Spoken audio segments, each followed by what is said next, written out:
жердеги жол кооптуу да, өтө кооптуу. Жылына сел жүрөт, жылына ремонт иштери, оңдоп түзөө иштери болбойт.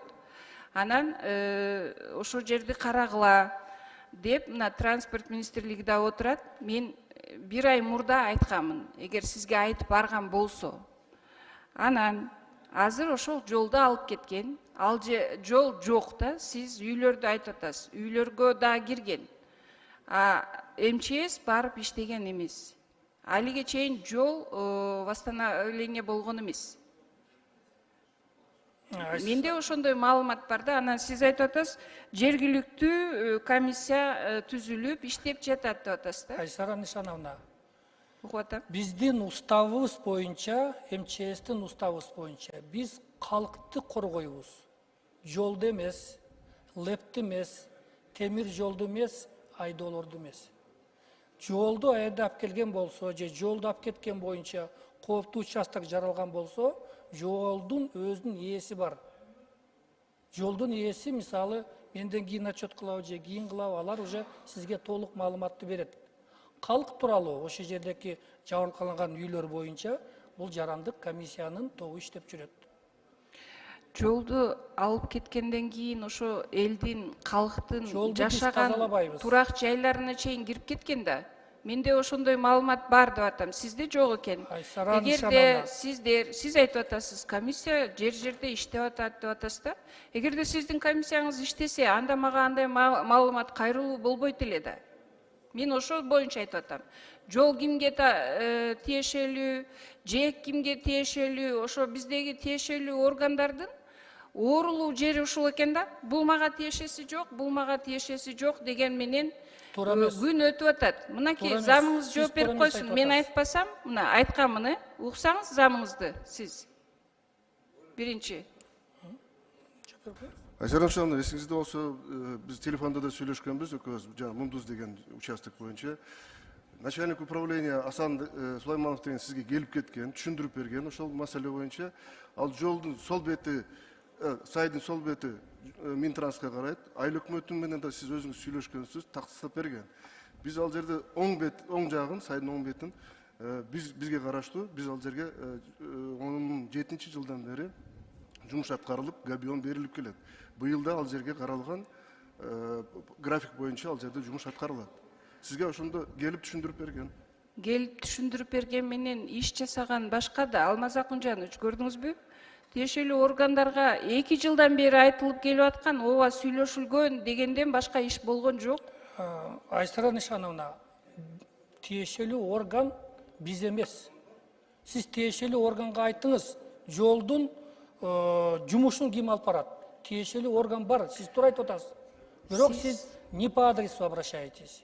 Биз жол боюнча жооп бербейбиз. Түшүнбөй атат окшойсуз. Сиз өзүңүзгө тиешелүү жээктин ишин да кылган жоксуздар. Замыңыз билет. Бекемдөө иштери болуп атат. 170 метрди бүтүрүп берем дегенсиз, туурабы? Сүйлөшкөндө. Айсара Нишановна, түшүндүк, ал габион берилет, айыл өкмөткө берилет. Габионду айыл өкмөттүн күчүн менен ошол жер жергиликтүү тургундары менен коюлат технологиясы боюнча. Биз айттык, график боюнча барат, ошол жерге берилет. График боюнча. Габион бар. Биринчи процедураны кыскача бүтүрүп алыңыз оюңузду.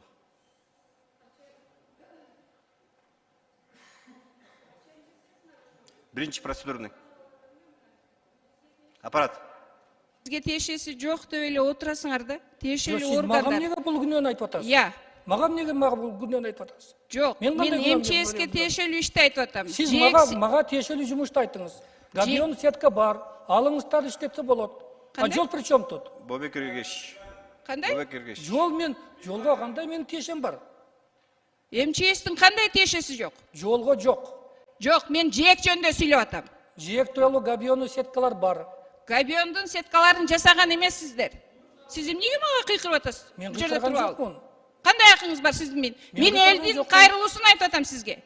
Кандай эле сиз билбейсиз? Күнөөсү жок. МЧСке тиешелүү жээк жөнүндө сүйлөп атам мен сизге. Күнөөнү илип атасыз. Айсара Нишановна. Да. Бобек Эргеш, Сураныч. Бирке этиканы сактайлык. бири-бирибизди сыйлайлык. Суранчы. Мен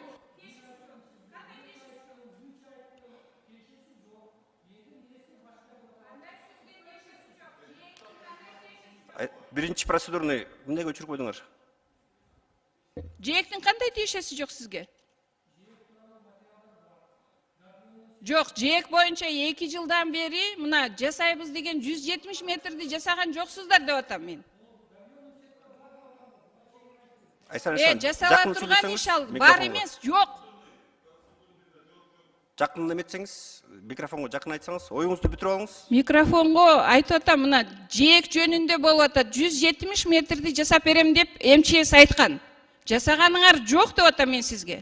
Сиз айтып атасыз, мага тиешеси жок деп. Кантип сизге тиешеси жок? Айсара Нишановна, сиз процедураны сүйлөп атасыз. Сиз айта турган оюңузду бүтүрүп, Анда мага кирсин, мен ушулар менен такташып алайын. Мына Алмаз Акынжанович, көрдүңүзбү? Минтранс мага тиешеси жок дейт. Мына ушул боюнча фракцияда дагы сөз болгон. Мага тиешеси жок бул жээктин дейт. А МЧС мага тиешеси жок дейт. Бул кандай? андай болбойт. Анда кимге тиешеси бар? Андай болбойт. Ар бир объектинин мен башка бирөөгө кайрылдым мен уже. Бойбек Эргеш, мени карасаңыз, Бойбек Эргеш. Ким жооп берет? Эмне деп атат бул киши? Мен чөтө түшүнгөн жокмун. Айсара Нишановна, сиз процедурадан суроо бербеңиз. Сиз оюңузду бүтүрүңүз. Мен бияка кайрылып атам, Алмаз Акынжанович. Же протоколдук тапшырма бериңиз, же болбосо кагаз түрүндө мага жооп бериңиз деп айтып коюңуз. Алмаз Акынжанович, процедурага жооп бербейсиз. Мен сизге кайрылып атам. Кимге тиешелүү анда? Бул МЧСке тиешеси жок экен. Мага айтпаңыз деп атат. Бул киши кандай иштейт билбейм. Минтранска айтылган. Булар өздөрүнүн жээгин алышты. Жолдун жээгиндеги габионду мен жаткырамын деп айтты. МЧС мага тиешеси жок деп атат. Кимге кайрылыш керек анда эл? Жооп бербей эле койгула, мен Алмаз Акынжановичке айтып атам. Кагаз түрүндө жооп берип коюңуздар. Макулбу? Алмаз Акынжанович. Айсара Нишановна, түшүндүк. Биз азыр келип сизге жооп беребиз. Бул эми бүткөндөн кийин. Калганын кагаз жүзүндө да беришет. Минтранс, МЧС өз багыттары боюнча.